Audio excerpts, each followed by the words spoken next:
Welcome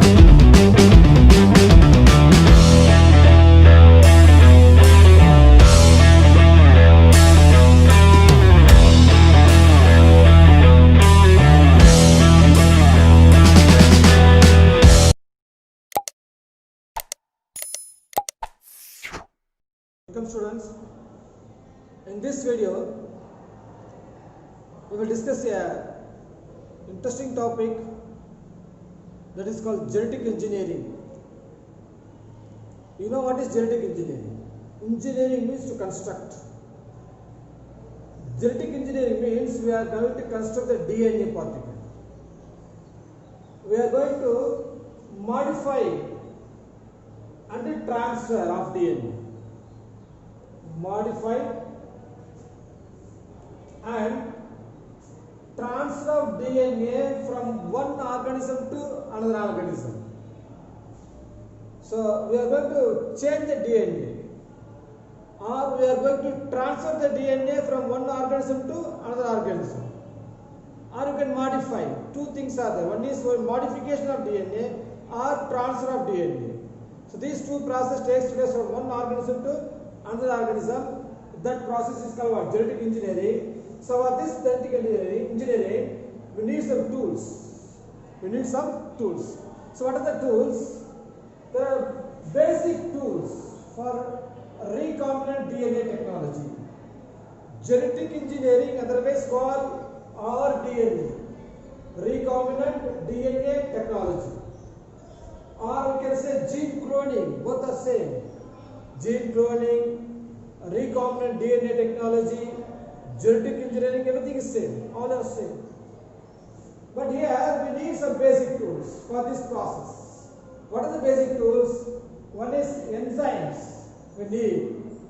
The other tool is the most important, vectors, to carry the foreign DNA to another host cells. So third thing is host organisms. So these are the three important tools for genetic engineering. Once again I am repeating: enzymes, vectors, and host organisms. So what is enzymes? What are the enzymes involved in this process? So this enzyme, nothing but most important enzymes are restriction enzymes. One is restriction enzymes. The another one is DNA ligase. The third one is alkaline phosphatase. So these are the three enzymes which is essential for this process. So many enzymes are there, but it was more important. One is a restriction enzyme, DNA ligase, and third one is alkaline phosphatase. So we will discuss about the restriction enzymes. What is restriction enzyme? Restricts means a specific region. Restricts. It restricts the growth, or it recognizes a restriction site. So here, what is restriction enzyme? Two enzymes responsible for restricting the growth of bacteriophage in E. coli. Two enzymes are essential to restrict the growth of bacteriophage. What is bacteriophage? You know that? In the E. coli, especially in the year 1963. One enzyme is, out of these two enzymes, one enzyme is, it adds the methyl group to the DNA. One enzyme adds the methyl group to the DNA, and another enzyme, it cut the DNA. So these are the two important restriction enzymes need for genetic engineering. So in these restriction enzymes, the most important enzyme is restriction endonuclease. This enzyme helps to cut the DNA or to cleave the DNA,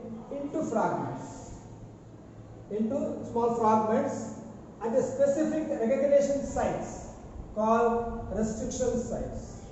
So if you want to cut the long structure of DNA, so here this portion we need, especially for this portion, so I have to cut this portion. So at the recognition site, which is exactly we need, which fragment we need, which fragment we are going to transfer from one organism to another organisms. It is called the restriction site. That site is called what? Restriction site. So this enzyme recognizes the site. So this part or this part, which part?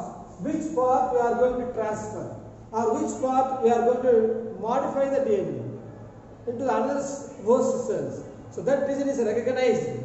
First you should recognize the site and then you have to cut the DNA. So for this purpose we are using a restriction in the nucleus. It is based on the mode of action. This restriction enzyme, what do they use? It recognize and cut.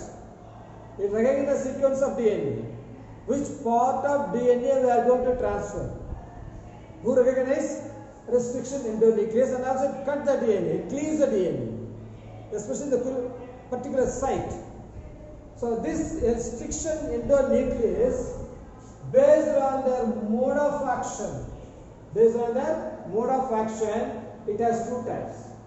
Which has two types? Restriction endonuclease has two types.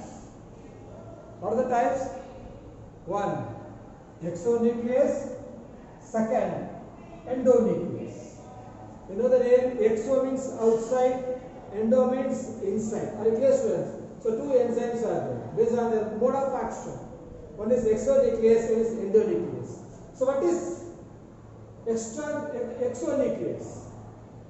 This exonuclease removes nucleotides.